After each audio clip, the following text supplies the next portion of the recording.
Hey y'all, I'm Melissa with Sweet Melissa Makes Some More. Welcome to my YouTube channel.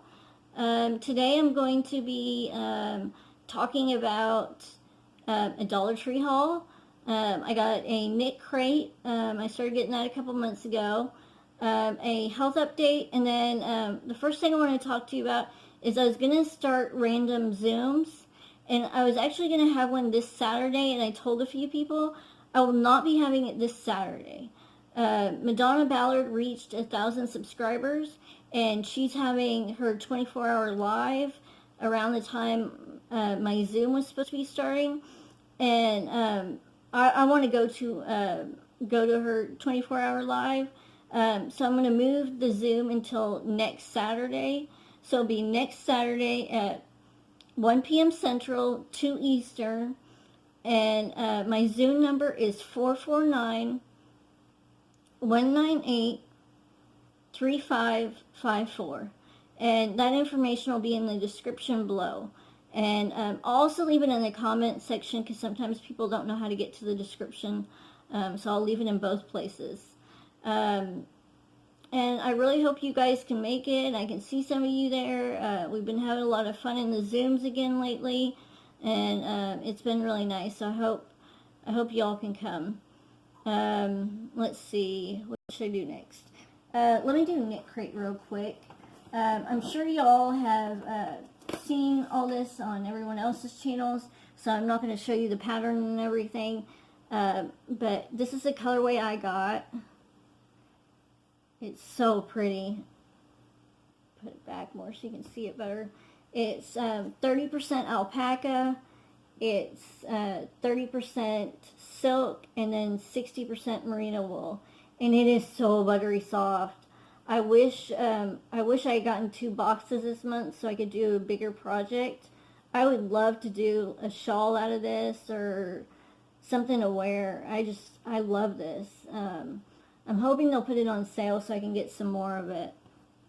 But that's what I got, and their extra for this month was tea, and I'll let you guys know how the tea was. At Dollar Tree, I found a whole bunch of this Premier Just yarn. It's 100% acrylic. Let me show you guys it back more. I think you can see the color better. It's 130 yards, and it's a number 4 weight. Here's what it looks like up close. It's a really pretty color pink. So I got enough skeins of that to do a blanket. And then I got a red.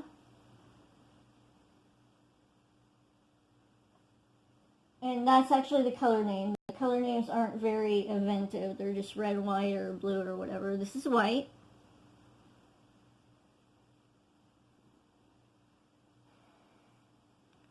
This is blue, and that's pretty true to color. It's a really pretty color blue. This is orange.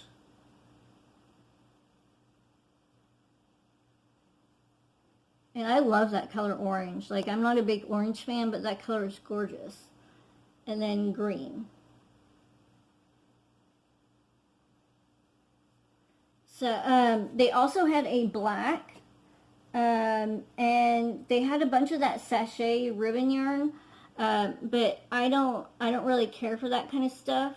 So I didn't get it. Well, it's not that I don't care for it. I just don't know what to do with it, and I don't like the ruffly stuff. You know, I have some I might put on some blankets or pillows or something, but I just didn't want to get more of that. Let's see, I think I've done all that. I got all the yarn.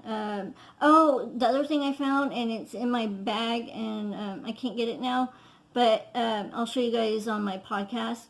I got little, they had little beads with the alphabet on it, so I could make, try and make, well, I can't see to make regular stitch markers, but what I was just going to do is thread some yarn through the beads and just tie it onto my work, so I'm not actually making a stitch marker traditionally. I'm just like tying it on my work with yarn so I know what my project is. It's kind of the poor person's version of a stitch marker, or the non-seeing person's version of a stitch marker. Um, that was my plan. So it'll be kind of a janky stitch marker, but as long as it says what kind of hook I'm using, it'll work.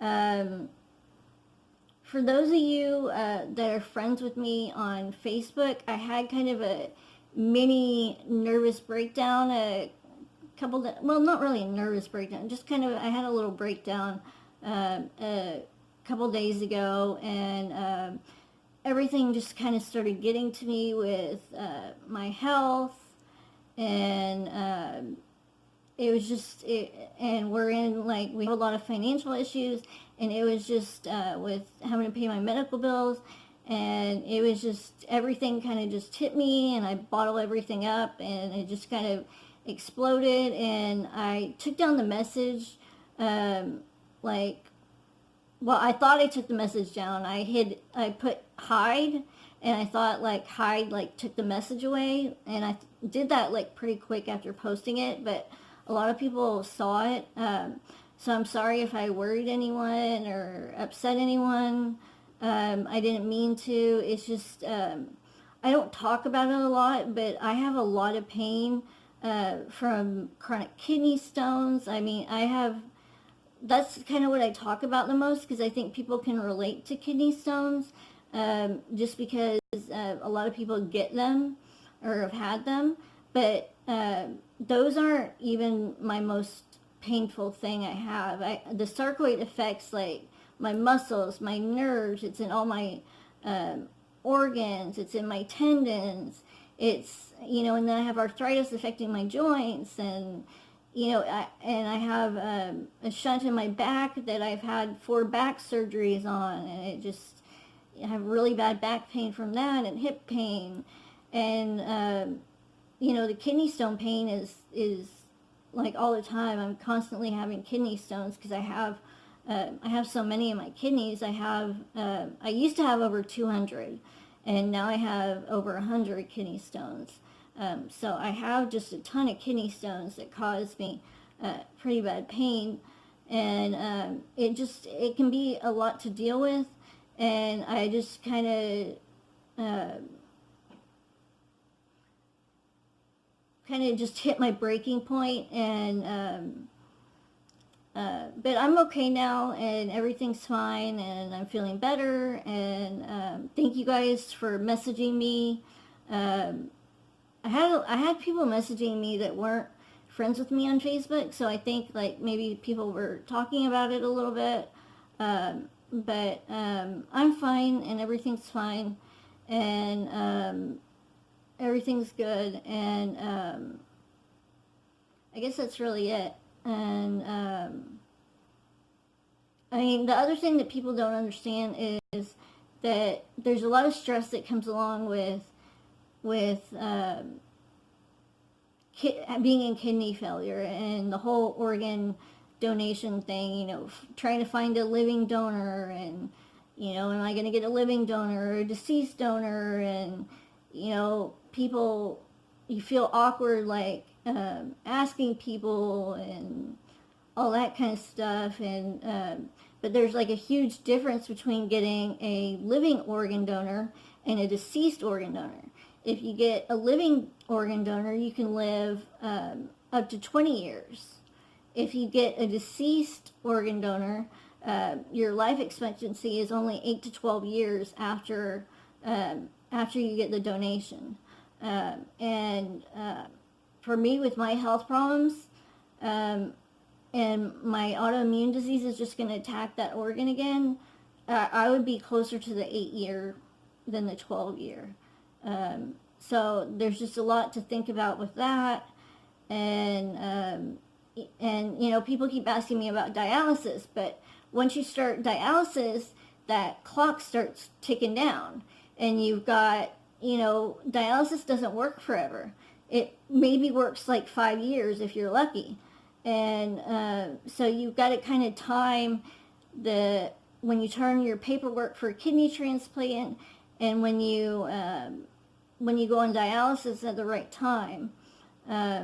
Otherwise, you're going to end up you could end up being waiting for a kidney and the dialysis stops working and you die from it before you ever get your kidney. So I'm trying to stay off dialysis as long as possible.